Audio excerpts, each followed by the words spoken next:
"You're not on the list," my dad said, like IT meant nothing. I smiled, left a gift, and left. But one man stood and said, "That's my boss." The room froze. My name is Morgan Williams, and at 34 years old, I never expected to be standing outside my mother's 60th birthday party, uninvited. Mom and I were always close, at least that's what I thought, until my father blocked the entrance with a cold stare. "You're not on the list," he said, like I was a stranger trying to crash a celebrity event. I watched my sister Brooke smirk as I stood there, gift in hand, heart shattered. Before I tell you what happened next, let me know where you're watching from. Hit that like button if you've ever felt excluded by the people who should love you most. Growing up as the middle child in suburban Chicago wasn't easy. I existed in the shadow between my older sister Brooke, the academic superstar, and my younger brother Tyler, the baby everyone adored. Our family photos tell the story: Brooke center stage with trophies, Tyler being coddled, and me, well, I was just there, often half cropped out of the frame. Mom was different though, at least she used to be. When I was 7, I remember coming home devastated after not being invited to Melissa Anderson's birthday party. While Dad dismissed it with "not everyone gets invited to everything," Mom sat with me and made paper party hats. We had our own little celebration, just us two. "You're special in your own way, Morgan," she whispered. "Never forget that." When I was 12, I won 3rd place in the science fair with my solar system model. Not first like Brooke always achieved, but Mom framed my certificate anyway. "It's not about being the best," she said. "It's about doing your best." She hung it right next to Brooke's wall of achievements. Dad took it down 3 days later, saying it cluttered the wall, but Mom secretly kept it in her bedside drawer.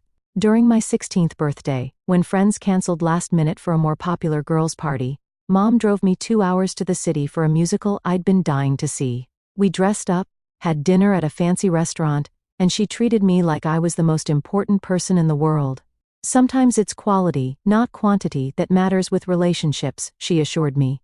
These moments were my anchors, proof that someone in my family truly saw me. But things changed when I left for college. Unlike Brooke, who stayed close to home at Northwestern, I ventured further to Boston University. "Why so far?" Dad complained. "Are we not good enough for you?" That distance, initially geographic, gradually became emotional. After college, I surprised everyone, including myself, by thriving in the tech industry, while Brooke followed Dad into the family insurance business, and Tyler floated between bartending jobs. I climbed the corporate ladder aggressively. By 34, I was director of operations at Vertex Technologies, managing over 200 employees and a budget that made my father's insurance agency look like a lemonade stand. My success created a rift. During holidays, conversations became landmines. "So, you're still at that computer company?" Dad would ask, though I'd sent family gift baskets with Vertex's logo every Christmas for 5 years. "When are you going to settle down and give your mother grandchildren?" was the inevitable follow-up, despite Brooke and her boyfriend Jesse not having children either. But the real tension was with Brooke. 3 Thanksgivings ago, after too many glasses of wine, she cornered me in the kitchen. "You think you're so special with your fancy Boston life," she hissed, slicing into the pumpkin pie with unnecessary force. "You have no idea what it's like here, dealing with Mom and Dad every day while you send occasional gifts and think that counts as family." "I call every week." I defended myself. "I invite you all to visit." "To show off," she snapped. "Everything's a competition with you, Morgan. Always has been." The irony of that statement coming from Brooke was staggering. I'd spent my childhood watching her collect accolades while I clapped from the sidelines. "That's not fair," I said, keeping my voice low. "I've worked hard for what I have." "And we haven't?" Her eyes narrowed. "You think you're better than us because you escaped?" Let me tell you something. Mom doesn't brag about your job. She doesn't even understand what you do. At least I'm here, being a real daughter. Those words cut deeper than she knew. After that Thanksgiving, Mom's weekly calls became monthly, then sporadic. When we did speak, she sounded distant, distracted. The woman who once kept my science fair certificate in her drawer now struggled to remember basic details about my life. Tyler followed Brooke's lead, as he always had. My once playful texts with my younger brother devolved into one-word responses. The last time I visited, he spent the entire weekend glued to his phone, barely acknowledging my presence. Dad had never been my champion, but his disapproval calcified into something harder. "Your mother worries about you," he'd say during our increasingly rare conversations. "All alone in that city, working too much. It's not natural for a woman your age." I tried explaining that I wasn't alone. I had friends, colleagues, a life I'd built. But to them, success without their definition of family wasn't really success at all. It was failure dressed in designer clothes and a corner office. Mom's gradual withdrawal hurt most of all.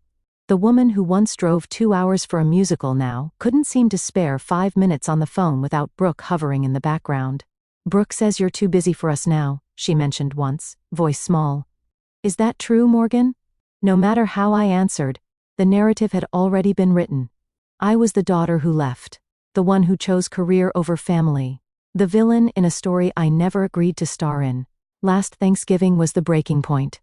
After another pointed comment from Brooke about my empty life, I finally snapped. "At least I built my life myself," I said, setting down my fork. "I didn't just slide into Dad's business and pretend that makes me special." The table fell silent. Mom looked stricken. Dad's face reddened. "I think you should leave," Brooke said quietly, victorious. So I did. I packed my bag, called a car, and flew back to Boston that night. No one called to apologize. No one called at all. Until 3 months later when I saw the Facebook post about Mom's 60th birthday celebration. Not from her page, she barely used social media, but from Brooke's. A grand party with all extended family invited. Everyone except me, apparently. I discovered Mom's birthday celebration while mindlessly scrolling through Facebook during a late night at the office. Brooke had created an event page with a professional-looking banner celebrating Patricia Williams' 60 years of love. The guest list included relatives I hadn't seen in years, childhood neighbors, even Mom's old college roommate who now lived in Florida. My name was conspicuously absent from the going list. I stared at my screen, the blue light illuminating my face in the darkened office. It was nearly midnight in Boston, and I was still reviewing quarterly reports while the cleaning staff vacuumed around my desk. This dedication was exactly what my family criticized, but it was also what had earned me respect in an industry not always kind to women. "Morgan." My assistant Rachel appeared in the doorway. "You're still here?" The security guy called up wondering if everything was okay. I minimized the Facebook tab quickly. "Just finishing up some things." Rachel nodded, unconvinced. "You know, normal people don't work until midnight on Fridays. Since when am I normal?" I attempted a smile that didn't reach my eyes. After she left, I reopened Facebook and did something I rarely allowed myself. I scrolled through family photos. Mom's 50th birthday last year, which I'd missed due to the Tokyo client emergency. Tyler's promotion to head bartender, which I'd congratulated via text. Dad and Mom's anniversary dinner, everyone smiling except the empty space where I should have been. I picked up my phone and called my mother directly. It was late, but she was always a night owl. "Morgan?" She sounded surprised. "Is everything okay?" That was our relationship now. Calls meant emergencies, not connection. "Everything's fine, Mom. I swallowed hard. I saw about your birthday party. On Facebook." A pause. "Oh, that. I didn't get an invitation," I said, hating how small my voice sounded. "I thought." She hesitated. "Brooke said you were too busy. That big project you mentioned? The Singapore expansion? That's next month." I pinched the bridge of my nose. "Mom, it's your 60th birthday. Of course, I'd make time." "Well," her voice warmed slightly. "Of course you should come. It would be lovely to see you." The conversation continued awkwardly, with Mom providing basic details while sounding strangely hesitant. After hanging up, I immediately booked a first-class ticket to Chicago for the following weekend. $2,100 I couldn't really afford to spend. But this felt important, necessary. The next morning, I called Rachel from my apartment. "I need to take Friday off next week." "Family thing? You? Taking time off for family?" She sounded genuinely shocked. "Are you feeling okay?" "Very funny. Just reschedule the vendor meetings, please." Preparing for this trip became an operation of military precision. I spent hours finding the perfect gift, A vintage emerald brooch from an antique shop that reminded me of one Mom had always admired. In her grandmother's jewelry box, paired with a premium spa package at the resort she'd mentioned wanting to visit. The total came to just under $3,000, extravagant perhaps, but I wanted to show them all that despite my absence, I still knew what would make Mom happy. Shopping for an outfit was equally strategic. I finally settled on a sapphire blue dress, conservative enough for Dad's approval but stylish enough to show I was doing well. Not that I needed their validation, I told myself unconvincingly while swiping my credit card. The night before my flight, I practiced conversations in my bathroom mirror. So great to see everyone. Smile, not too eager. The company? Things are going well, but enough about work. Deflect. Don't brag. Brooke, I'm sorry about what I said last Thanksgiving. Even though she started it. I rehearsed these lines like preparing for the most important presentation of my career. In many ways it was, the morning of my flight, I received a text from Brooke. Heard you're coming? Just don't make this weekend about you. I stared at those words for the entire Uber ride to Logan Airport. How could I respond to that? I finally typed, looking forward to celebrating Mom, and left it at that. The flight to Chicago gave me 3 hours to alternately hope and worry. I flipped through work documents without absorbing anything, then practiced deep breathing techniques my therapist had recommended.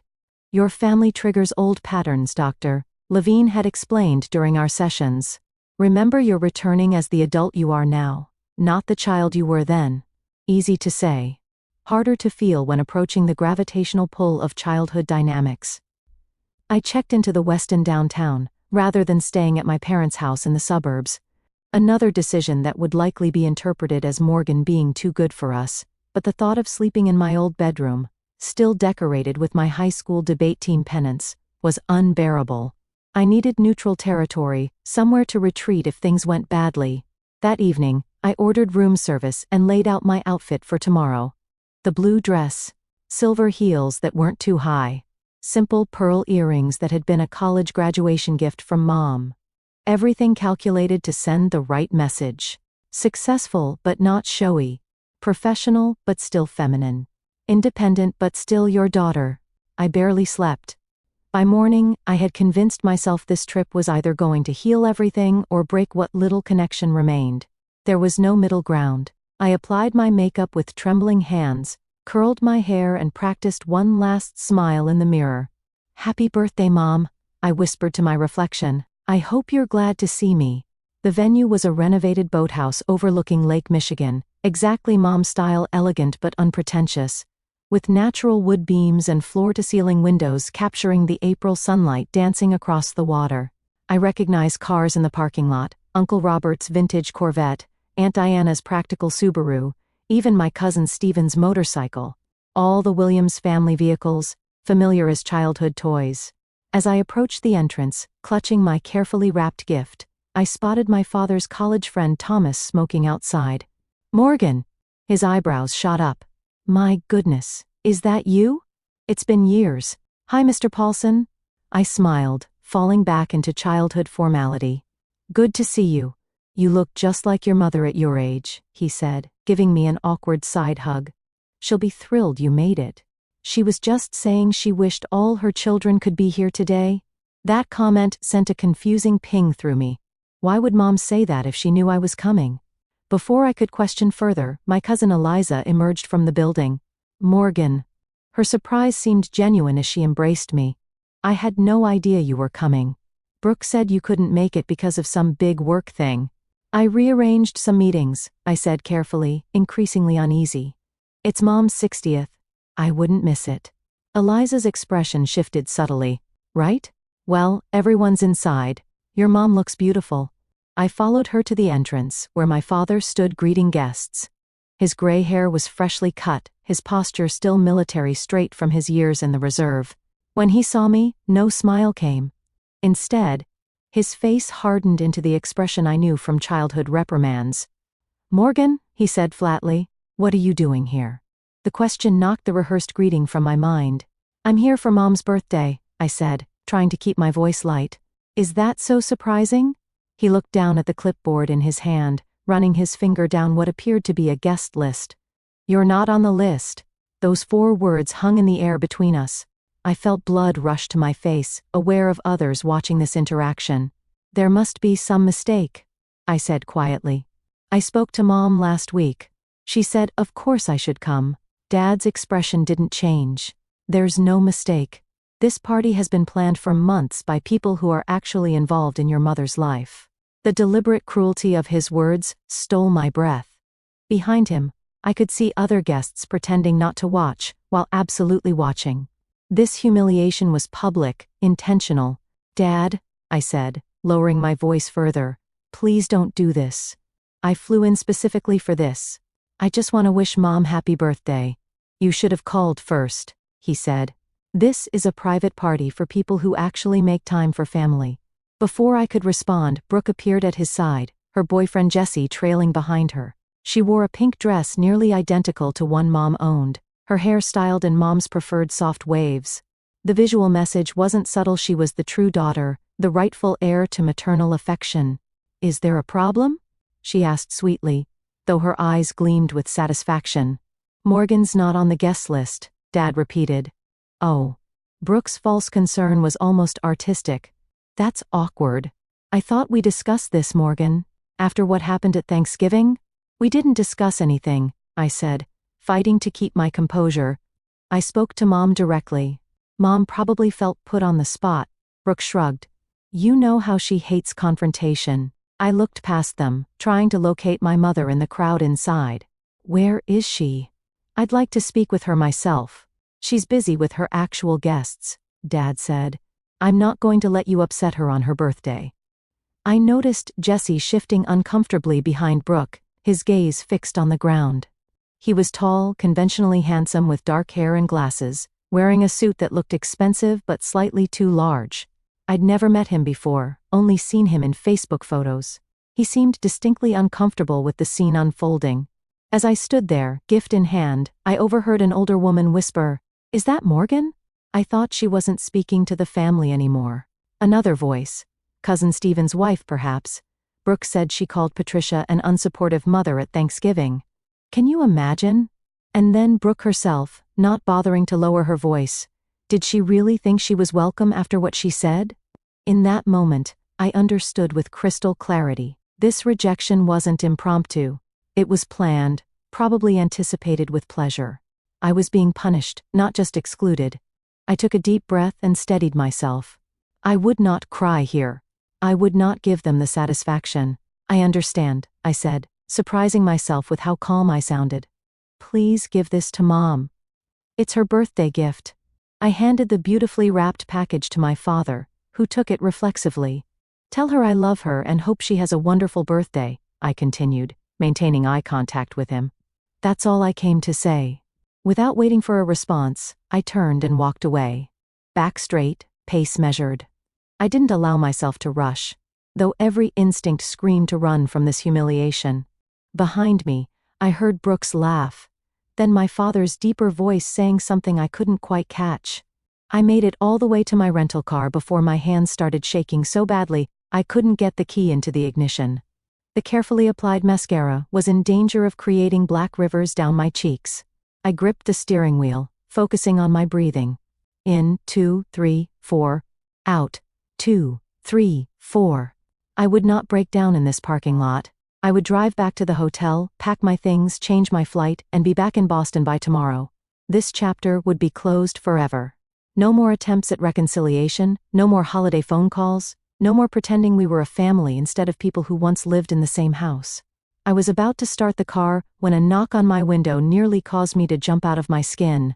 Jesse, Brooke's boyfriend, stood beside my car, gesturing for me to roll down the window. His expression was concerned, almost apologetic. For a moment, I considered ignoring him and driving away, but curiosity won out. I lowered the window partway. "Morgan," he said, then cleared his throat nervously. "Miss Williams, I mean." "Just Morgan is fine," I replied automatically, then frowned. "Wait, how do you know to call me Miss Williams?" Jesse glanced back toward the venue, then at me again. "Because I work at Vertex Technologies in Boston. I'm in the software engineering department, 3rd floor." My mind raced through employee directories, trying to place him. Jesse. Jesse Lawson. He supplied. I joined about 8 months ago. I transferred from the Chicago office to be closer to Brooke on weekends. I recognized you immediately when I saw you today. The universe has a twisted sense of humor sometimes. Of all the tech companies in Boston, my sister's boyfriend worked at mine. I'd been so busy with the operations side that I hadn't connected the dots about a new engineer. Does Brooke know you work for me? I asked. Not exactly, he admitted, looking increasingly uncomfortable. She knows I work at Vertex, but I never specified that you were, well, essentially your boss. I finished for him. The organizational chart at Vertex meant that while Jesse didn't report directly to me, I was definitely in his upward management chain. May I sit down? He asked, gesturing to the passenger seat. I feel like I owe you an explanation. Against my better judgment, I unlocked the door. Jesse slid in, immediately making my rental car feel smaller with his tall frame. I should have said something in there, he began. That wasn't right what they did. Why didn't you? The question came out sharper than intended. Complicated family dynamics, he sighed. I've only been dating Brooke for about a year. Still trying to navigate everything. Well, now you've seen the Williams family at our finest, I said bitterly. That's actually why I followed you out here, Jesse said, turning to face me directly. What happened in there wasn't spontaneous. It was discussed in advance. My stomach tightened. What do you mean? Last night at the rehearsal dinner, Brooke and your dad were talking about what to do if you showed up. Your dad said he'd handle it. Your mom wasn't part of that conversation. The revelation that they'd actually planned my humiliation was somehow worse than thinking it was an impulsive cruelty. Does my mother even know I tried to come today? I asked. Jesse hesitated. She asked about you earlier. Wondered if you might surprise her. Brooke told her you'd sent your regrets weeks ago. That's a lie, I whispered. I never. I know. Jesse nodded. I've picked up a lot over the past year. Brooke talks about you constantly. I'm sure it's all flattering, I said dryly. It's complicated, he replied, choosing his words carefully. There's a lot of jealousy there. She compares herself to you all the time, though she'd never admit it. Jealous? Of what? I couldn't keep the disbelief from my voice. She's the golden child. Always has been. But you're the one who got away, Jesse said simply. You built something entirely your own. And at work? He trailed off. At work what? You're respected, Morgan. Really respected. People talk about your leadership style, your strategic thinking. When I realized Brooke's sister Morgan was the same Morgan Williams everyone at Vertex admires, it was strange, reconciling those two images. I sat in stunned silence, processing his words. While I'd been feeling like a failure in my family's eyes, apparently I'd become something of a role model professionally without even realizing it. Brooke has been systematically poisoning your relationship with your parents, Jesse continued. Small comments, reframing your absences as deliberate rejections, exaggerating arguments. When your mom mentioned missing you, Brooke would remind her of some perceived slight. And my mother believed her? The pain in that question was evident. Your mom's been having some health issues, Jesse said gently. Nothing severe, but enough to make her more vulnerable to manipulation, mild depression, some memory issues. Brooke's been helping by managing her social calendar, her medications. The implications hit me like physical blows. While I'd been building my career in Boston, Brooke had been constructing an entirely different narrative here in Chicago. One where I was the villain, the cold-hearted daughter who abandoned her family for corporate success. Why are you telling me this? I finally asked. You're dating my sister. Your loyalty should be to her. Jesse looked down at his hands. Because what happened in there was wrong. And, because at Vertex, I've seen how you treat people. With respect, even when they make mistakes, the stories don't match up. He paused. Also, selfishly, it's awkward when your girlfriend's family drama involves your boss. Despite everything, that made me laugh a little. I can imagine. So, what are you going to do? He asked. I stared out at Lake Michigan, its surface glittering in the spring sunshine. The easy path would be to drive away, return to Boston, and finally sever these painful ties. The professional in me knew that sometimes cutting losses was the strategic choice. But another part of me, perhaps the part that still remembered my mother making paper party hats when I was 7, couldn't just leave things this way. I think, I said slowly, That it's time everyone heard the truth, including my mother. Jessie nodded, looking both relieved and terrified. I'll support whatever you decide to do. Just remember, I have to see these people at holidays.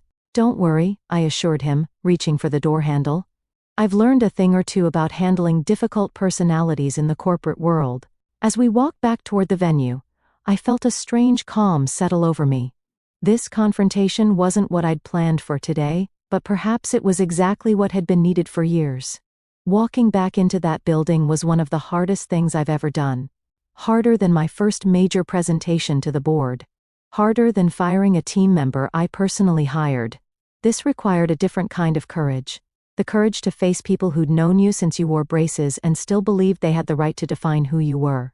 Jessie and I entered through a side door, avoiding my father's checkpoint at the main entrance. The celebration was in full swing now, with about 60 people mingling around circular tables. A slideshow of family photos played on a large screen. I noted my near absence from the curated selection. My mother sat at a central table, looking beautiful in a lavender dress that complemented her silver hair. She was laughing at something Uncle Robert was saying, unaware of the drama that had unfolded at the entrance. Brooke noticed us first. Her eyes widened, darting between Jessie and me with dawning comprehension. She immediately began making her way across the room, but it was too late. Jessie stepped forward, his voice carrying across the room as conversations naturally lulled. Everyone, I'd like to introduce Morgan Williams, Patricia's daughter. And, he added with perfect timing, my boss at Vertex Technologies. The room fell silent. My mother's head snapped up, her eyes finding mine with a mixture of confusion and what appeared to be genuine delight. Morgan. She stood up, napkin falling forgotten to the floor. You came? Before I could respond, Brooke reached us, her face flushed with anger. Jessie. What are you doing? She hissed. The right thing, he said simply. My father appeared next, his expression thunderous. I thought I made myself clear at the door. You did, I replied, keeping my voice level. But it seems there's been some confusion about my relationship with this family that needs clearing up. Mom approached, looking between us with growing concern. What's going on? Robert, why do you look so angry? Morgan, sweetheart, I'm so happy you're here. Her sincere joy at seeing me confirmed what Jessie had said. She hadn't known about my rejection at the door. The realization both relieved and infuriated me. Mom, I said gently, taking her hands in mine. I need to ask you something important. Did you think I didn't want to come to your birthday? She blinked, confusion evident. Well, Brooke said you were too busy with work. That big project you mentioned. I never said that, I told her firmly. In fact, when we spoke, I specifically said I would be here. I took time off work. I flew in yesterday. But then, why? Her gaze shifted to Brooke, then to my father. I was just at the door, I continued, aware that the entire party was watching this family drama unfold. Dad told me I wasn't on the guest list, that this party was for people who actually make time for family. Mom's expression changed from confusion to shock. Robert, is this true? My father's face reddened. Patricia, we discussed this. After what she said at Thanksgiving, we discussed no such thing, Mom interrupted, her voice uncharacteristically sharp. Morgan is my daughter. Of course she's welcome at my birthday. The room had gone so quiet you could hear ice clinking in glasses. This wasn't how I'd imagined the confrontation playing out in front of extended family and my mother's bridge club, but perhaps that public accountability was necessary. There's been a pattern, I said, addressing my mother directly but aware of our audience. For years now, things I've said have been twisted. Absences due to work portrayed as deliberate neglect. My life choices framed as rejections of family. Brooke stepped forward, her smile tight. This is hardly the time or place, Morgan. Always making everything about yourself, even Mom's birthday. That's exactly what I mean. I gestured toward her. That characterization of me. Selfish, self-centered. It's the narrative that's been created. But it's not true. I turned to face the room at large. Many of you have known me since childhood. I've never been perfect, but I've always loved my family. My career took me to Boston, not Mars. Phone calls work both ways. Visits work both ways. My cousin Stephen nodded slightly, and I saw Aunt Diana whisper something to Uncle Robert. Brooke, I continued, keeping my voice professional, the same tone I used in difficult negotiations at work has been systematically undermining my relationship with our parents. Exaggerating conflicts, reframing my achievements as abandonments. That's ridiculous. Brooke scoffed, but her eyes darted nervously. Is it? I turned to Jessie. What did Brooke tell you about me before you met me today? Put on the spot, Jessie looked uncomfortable but answered honestly. That you were cold. Career obsessed. That you'd called your mother unsupportive and said the family was holding you back. I never said those things, I stated firmly. It was implied, Brooke insisted. No, it wasn't, I countered. At Thanksgiving, after you accused me of thinking I was better than everyone, I defended myself. I said I built my career myself. That's not an attack on the family, it's a statement of fact. Mom looked devastated. Is this true, Brooke? Have you been turning us against Morgan? Brooke's composure finally cracked. You don't understand. She left. She got to leave and become Miss Big Shot Executive while I stayed here, taking care of everything, being the good daughter. And what thanks do I get? You still light up more when she calls than when I'm right in front of you. The raw pain in her voice silenced the room. Despite everything, I felt a flash of empathy for my sister. We'd both been trapped in roles assigned to us as children, she the achiever who stayed, me the rebel who left. Brooke, Mom said softly. I've never compared you two. I love you both differently because you are different people. Then why do you keep her science fair certificate in your drawer? Brooke demanded, tears threatening. 3rd place. She got 3rd place 15 years ago, and you still have it. I was stunned. That certificate had become a symbol for Brooke of some perceived preferential treatment I'd never experienced. Dad, who had been unusually quiet, finally spoke. I think we should continue this discussion privately. No, Mom said firmly. I'm tired of secrets and misunderstandings in this family. She turned to our assembled guests. I apologize for the drama, everyone. Please enjoy the food and music. My family and I need a moment.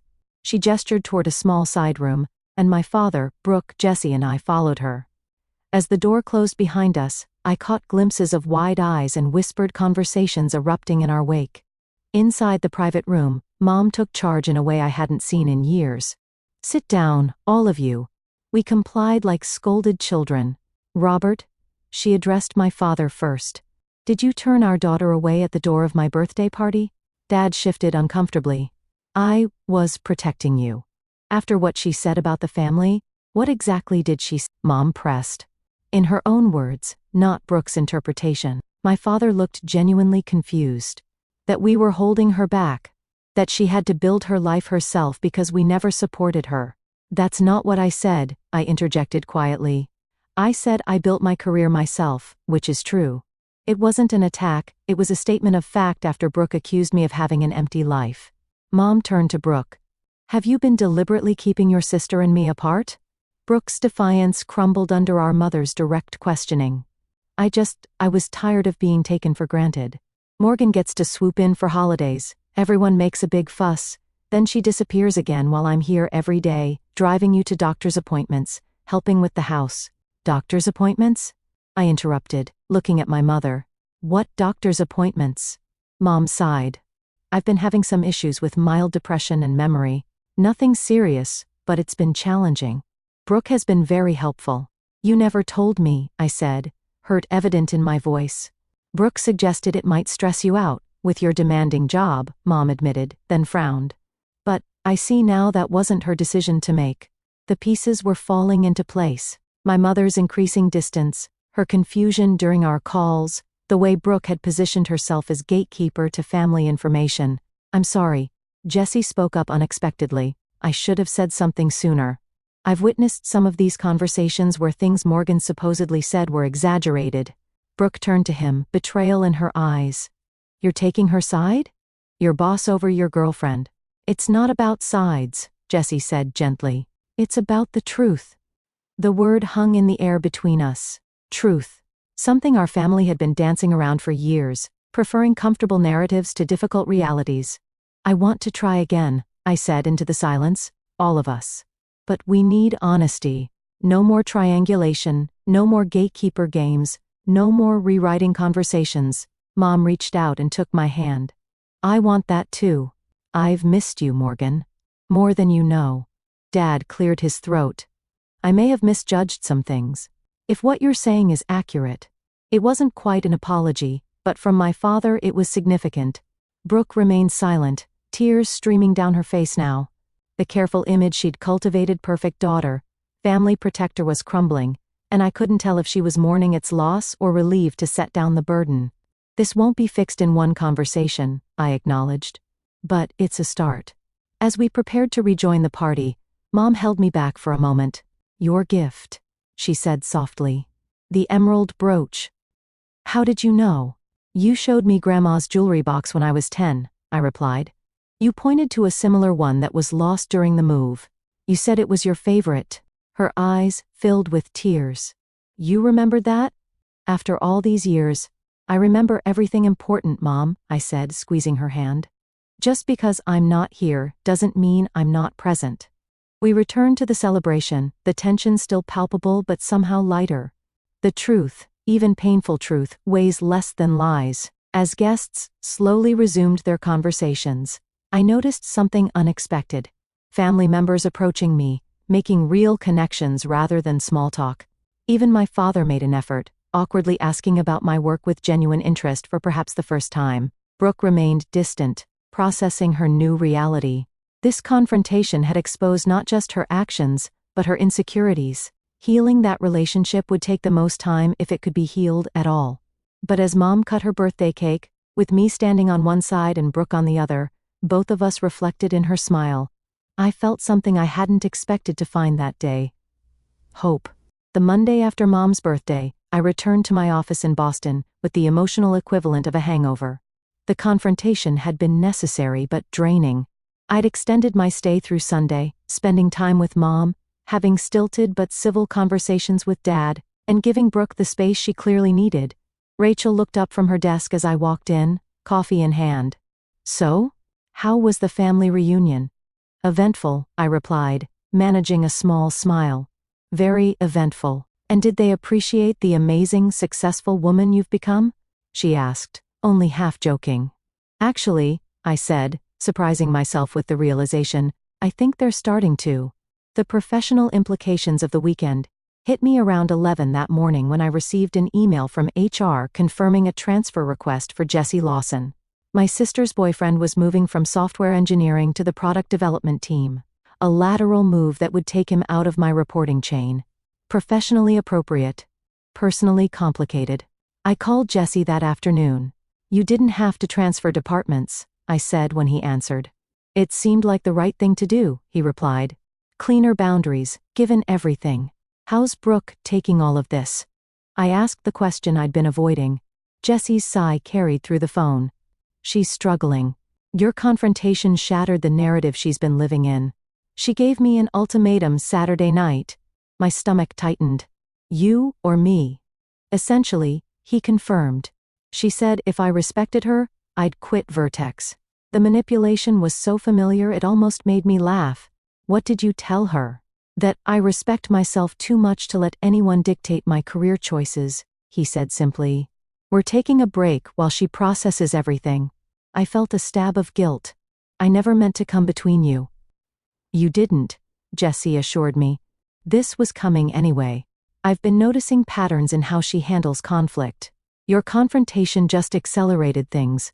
After hanging up, I stared out my office window at the Boston skyline. The personal and professional had collided in ways I never created, creating ethical challenges no business school case study had prepared me for. I scheduled a meeting with our chief ethics officer that afternoon, explaining the situation in clinical terms. I need to ensure there's no appearance of impropriety in how I manage the situation, I concluded. Diane listened attentively before responding. Document everything. Recuse yourself from any direct decisions involving Jesse. And consider bringing in an executive coach to help navigate the personal-professional boundaries. I followed her advice, setting clear protocols that would protect both Jesse's career and my professional integrity. It was strange applying corporate governance to family drama, but perhaps that structure was exactly what was needed. Meanwhile, I was processing my own emotional responses to the weekend's revelations. I scheduled an emergency session with Dr. Levine, my therapist. You stood up for yourself, she noted after I recounted the confrontation.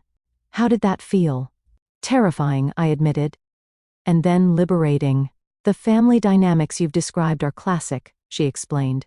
The golden child who stays versus the scapegoat who leaves. Your sister's identity became wrapped up in being the good daughter who sacrificed, while you became the selfish one who pursued your own path. Neither characterization is accurate or fair. How do we fix it? I asked. Dr. Levine smiled gently. That's the million-dollar question. It starts with continued honesty and adjusted expectations. Your family won't change overnight, if at all. 2 weeks after the birthday party, Mom called with news that made my heart sink. Her doctor had confirmed early-stage cognitive decline. Not Alzheimer's, but noticeable memory issues that would likely progress. I should have told you sooner, she said, voice small. Brooke thought, Mom, I interrupted gently, I need you to make me a promise. From now on, you'll tell me these things directly, not through Brooke, not through Dad. We need to rebuild our relationship without intermediaries. I promise, she said, and I heard a new determination in her voice. In fact, I've been thinking, would it be possible for me to visit you in Boston? See your life there. The question stunned me. In 15 years, neither of my parents had visited my adopted city. I'd love that, Mom. When were you thinking? Next month? Your father has a fishing trip planned, and I thought, the implication that she wanted to come alone, to see me without the family dynamics interfering, warmed something long cold inside me. I'll send you flight options tonight, I promised. At work, I threw myself into the Singapore expansion with renewed focus. The personal clarity somehow translated to professional sharpness. I found myself making bolder strategic decisions, pushing back more confidently against bad ideas, advocating more fiercely for my team. Something's different about you, my boss Alan commented after I successfully negotiated a complicated vendor contract. More centered. I'm learning to bring my whole self to work, I replied, surprising us both with the personal disclosure. The Jessie situation remained delicate. We maintained strictly professional interactions at the office, but occasionally met for coffee on weekends to process the ongoing family drama. His relationship with Brooke remained on pause, though they still communicated sporadically. She's seeing a therapist, he told me during one such coffee. Your mom insisted. That news gave me more hope than anything else. Brooke voluntarily seeking help suggested she might be ready to examine her own role in the family dysfunction. 3 months after the birthday confrontation, I received the most unexpected email of my career. The CEO wanted to meet to discuss a new VP position overseeing global operations. The promotion would mean more responsibility, more travel, and significantly more visibility within the company. During the interview, CEO Stephanie Davis asked something unexpected. The role requires difficult conversations and standing firm under pressure. Tell me about a time you've demonstrated those qualities outside of work. I took a deep breath and shared a carefully edited version of the birthday confrontation, focusing on the principles of truth-telling and boundary setting rather than the messy family details. When I finished, Stephanie nodded thoughtfully. That's exactly why we're considering you for this role, Morgan. Your technical skills are exceptional, but it's your integrity and courage that set you apart. A week later, I accepted the VP position. The first person I called was my mother. I'm so proud of you, she said, her voice clear and present in a way it hadn't been in years. I always knew you were destined for important things, even when I was getting third place in science fairs. I teased gently. Especially then, she replied, because you did it your way, not anyone else's. As I hung up, I realized something profound had shifted. For the first time in my adult life, I felt both professionally successful and personally authentic with my family. The walls between those worlds were finally beginning to dissolve. 3 months after the birthday confrontation, my mother stepped off the plane at Logan Airport, her first visit to my Boston life. I waited nervously at the gate, feeling like I was picking up a first date rather than my own mother. Morgan, she called, waving enthusiastically when she spotted me. She looked smaller somehow, more fragile than I remembered, but her eyes were bright and clear. Welcome to Boston, Mom, I said, embracing her. I can't believe you're finally here. The week that followed was nothing short of transformative. I took 3 days off work, an unprecedented act that had Rachel checking if I had a fever, and showed Mom every aspect of my life here. My apartment with its view of the Charles River. My favorite coffee shop where the baristas knew my order by heart. The hidden garden in the public library where I read during lunch breaks. "It's beautiful," she said as we walked along the waterfront. "Your life here. I can see why you love it." On her 3rd day, I brought her to the Vertex offices. Watching my mother interact with my colleagues, seeing her obvious pride as people spoke highly of my work, healed something deep within me. This wasn't the strange family narrative of Morgan the absent daughter, but rather Morgan the respected leader. Jesse greeted us professionally, maintaining the appropriate boundaries we'd established. But I noticed the warm way he spoke to my mother, the genuine respect in his interaction. Whatever happened with him and Brooke, he had become an unexpected ally in my family's healing process. When Mom returned to Chicago, something fundamental had changed. Our weekly calls resumed, but with new depth and honesty. She began sending me small packages, a book she thought I'd enjoy, a scarf that matched my eyes, tokens that said I see you more clearly than words. My father made efforts too, in his own awkward way. He started emailing articles about the tech industry with comments like, "Thought you might find this relevant." Small steps, but meaningful ones. The situation with Brooke remained the most complex. For 2 months after the confrontation, we didn't speak directly. Then, unexpectedly, she called one evening as I was preparing for a presentation. "I've been doing a lot of thinking," she said without preamble, "and a lot of therapy." "That's good," I replied cautiously. "I'm not ready to talk about everything," she continued. "But I wanted to say, I understand now that I was wrong about some things. The way I portrayed you to Mom and Dad wasn't fair." It wasn't quite an apology, but from Brooke, it was significant. "Thank you for telling me that," I said. "Jesse says you've been very professional about everything," she added. "He respects you a lot." "He's a good person," I offered. "Whatever happens between you two, I think he cares about you." "We're working through things," she said vaguely. "Anyway, I should go. But I wanted you to know I'm trying." My promotion to VP brought new challenges and opportunities. The role required more travel, including regular trips to Singapore for our expansion there. Ironically, this increased my visits to Chicago, as O'Hare became my frequent layover between international flights. During these layovers, I began scheduling brief visits with my parents. Sometimes just dinner at the airport with Mom, sometimes an overnight stay that included Dad. Gradually, these short, frequent connections built something more authentic than our previous pattern of tense holiday gatherings. My mother's health stabilized with proper treatment for her depression and cognitive issues. "The doctors say reducing stress has helped enormously," she told me during one visit. All that family tension was literally making me sick. 6 months after the birthday confrontation, I hosted Thanksgiving in my Boston apartment, a deliberate reclaiming of the holiday that had been the breaking point the previous year. Mom and Dad accepted the invitation immediately. Tyler came, bringing his new girlfriend. Brooke declined, but sent a surprisingly thoughtful gift basket. As we gathered around my dining table, expanded with a rented table to accommodate everyone, I realized this was the first family gathering that felt genuine rather than performative. We weren't playing roles assigned in childhood, we were adults choosing to connect. "Before we eat," Mom said, raising her glass, "I want to thank Morgan for bringing us together. Not just physically in this beautiful home, but emotionally. Your courage to speak truth has changed our family." Dad nodded, uncharacteristically emotional. "I've been doing a lot of thinking about the kind of father I've been, the kind I want to be going forward. I'm proud of you, Morgan.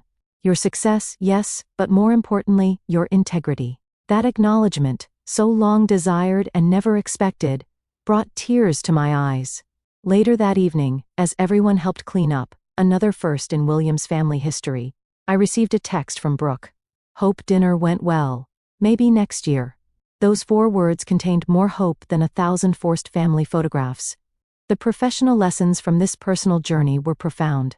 My leadership style evolved, becoming more authentic and compassionate. I found myself mentoring younger women at Vertex who struggled with work-life boundaries, sharing edited versions of my own journey. "Your worth isn't determined by your family's approval or your professional achievements," I told one particularly promising analyst struggling with parental expectations. "It comes from living authentically and treating others with dignity." In my next performance review, CEO Stephanie noted, "You've always been excellent at the technical aspects of leadership. Now you're bringing heart to it as well. That combination is rare and valuable." The birthday confrontation that I'd feared would destroy my family had instead begun its transformation.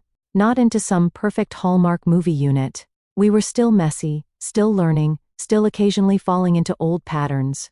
But we were doing it consciously now, with the courage to call out unhealthy dynamics and the compassion to forgive them. My mother's words during her Boston visit stayed with me. Sometimes being excluded from where you don't truly belong leads you to find where you do. She'd been talking about my career path, but it applied equally to relationships. The painful rejection at her birthday party had ultimately opened the door to more authentic connection. The emerald brooch I'd given Mom became her favorite piece of jewelry, worn to every important family occasion. A small symbol of being seen and remembered, even from a distance. This spring, we're planning our first family therapy session. Mom, Dad, Brooke, Tyler, and me. Not because we're in crisis, but because we're committed to continuing the healing. It's scheduled for next month in Chicago. I've already booked my flight. Family relationships aren't fixed points, but ongoing journeys. The work of maintaining them never really ends. But I've learned that healthy boundaries aren't walls that separate us from family, they're clear markers that allow us to safely connect as our authentic selves. Have you ever had to stand up to family members who misunderstood or misrepresented you? How did you handle it? Share your experience in the comments below.